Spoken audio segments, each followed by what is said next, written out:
The war in Ukraine continues with relentless intensity as both sides escalate attacks on the front lines and strikes in the rear regions. Overnight, Russian forces launched a wave of drone and missile strikes against key Ukrainian facilities, while Ukrainian troops retaliated with cross-border drone raids and artillery fire. Fierce fighting continues on the eastern and southern front lines, with particularly heavy clashes reported in the Kursk and Donetsk directions. Last night, Russian strikes focused on industrial and military sites, including a major cable factory in Odessa, which supplied materials for Ukraine's armed forces. The attack caused severe damage, igniting large fires and destroying critical equipment. Targets also included Kramatorsk Fellow Alloy Plant, the former Sickle and Hammer Plant in Kharkiv, and other facilities turned into hideouts for the Ukrainian troops.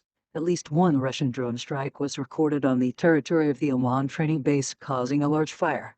In their turn, restricted from striking with NATO long-range missiles, Ukrainian forces continued drone strikes on Russian border areas, including targeting energy facilities. The Russian military claimed to have shot down 52 aircraft-type drones, though smaller Ukrainian combat drones are still reaching their targets in border areas, causing damage to civilian infrastructure. Meanwhile, on the ground, fierce battles rage near the towns of Alyashna and Zhernau, the last Ukrainian strongholds in the Kursk region. In the latter, Ukrainian troops are holding defense on the territory of the local monastery. Ukrainians refused to surrender and reportedly killed their officer, who is negotiating with Russian assault groups.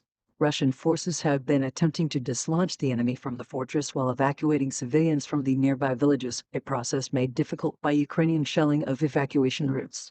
The situation is equally volatile on the Donbas front lines, where Russian troops are pressing towards Chasiv Yar and Krasnodar, trying to cut off Ukrainian supply lines. Heavy artillery duels and drone strikes mark the fighting, with both sides suffering losses.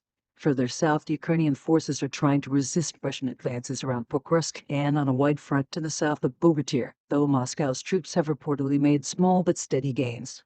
As the conflict drags on, there are no signs of a ceasefire. Both Russia and Ukraine appear to be determined to continue their operations. The coming weeks could see further escalations, particularly as the energy truce ignored by Kiev ends and as Moscow seeks to consolidate its gains before the potential new Western arms deliveries reach Ukrainian forces. As for now, the war grinds forward, leaving devastation in its wake and no clear path to peace.